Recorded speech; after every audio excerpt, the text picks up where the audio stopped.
Hello and welcome to our Master Gardener Home Virtual Garden Tour. My name is Gina Ligon and I'm with the Boone County Cooperative Extension Service, and I am your Senior Program Assistant for Horticulture.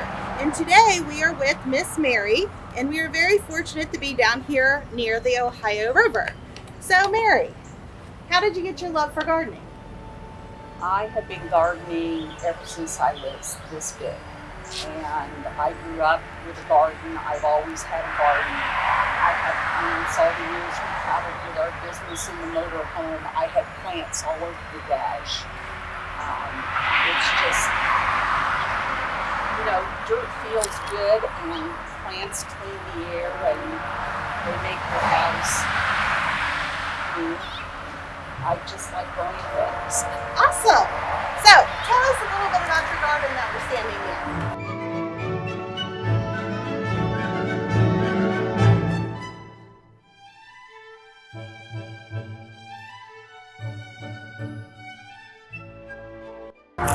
Well, we built the house a couple of years ago, and I wanted to make sure that we had all perennials, and I specifically wanted to do pollinator stuff.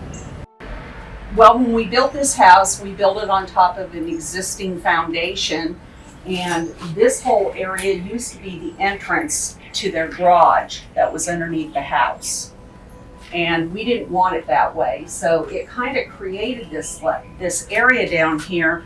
For one thing, we put the retaining wall in because it took the entire house out of the floodplain. This house would have been in the floodplain by 2 inches. And so we put a 3-foot retaining wall in, and I decided I wanted to decorate this because I didn't like it just looking ugly. And so we took and we laid a floor, and then I built the beds. We filled them with dirt. And again, you can see most of them are perennials. We're toying with the idea of putting heat tape down here so I don't have to take the caladium bulbs up in the fall and then just take the mulch that we're going to put there come spring and lay the bags on top of it. And we cleared all of this out, and then we built our raised beds, and we filled them with river dirt and manure. I have access to rotted horse manure, and so I put the first layer in. I don't know if this is right or not, but as the way it should be done, but I filled them half full with 2 to 3 year old rotted horse manure, and then I put the river dirt on top of them.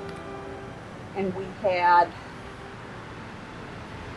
these 4 last year.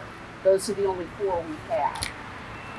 And at the end of the year, we took and shredded up all the leaves we could get our hands on, including the neighbors, and we covered the tops of all the beds with shredded leaves. And so when we came back in to plant this spring, some of that was rotted down, some of it was still there. This is my asparagus bed that I put in last year, and this is my 2nd year, so I got to eat it once. And next year I get to start cutting it as much as I want.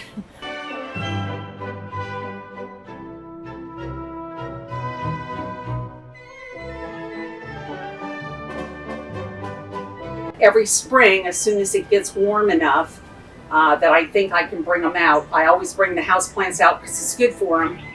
And it gives them fresh air, and it gives me an opportunity to take and get all the stuff off of them and make sure the soil is clean and all that type of thing. And then I leave them out until we're going to get a sign of the first hard freeze.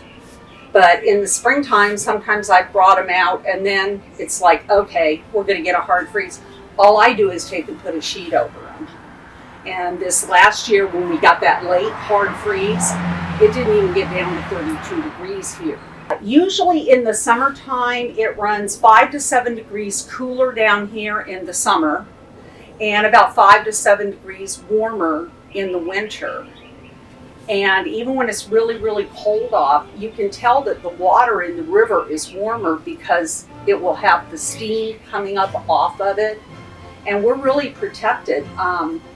We spent years living in that motorhome next door, and we have been sitting in the motorhome and watching out the front window, and these trees over across the river here, they're like bending, just practically bent in half from the storms that come in.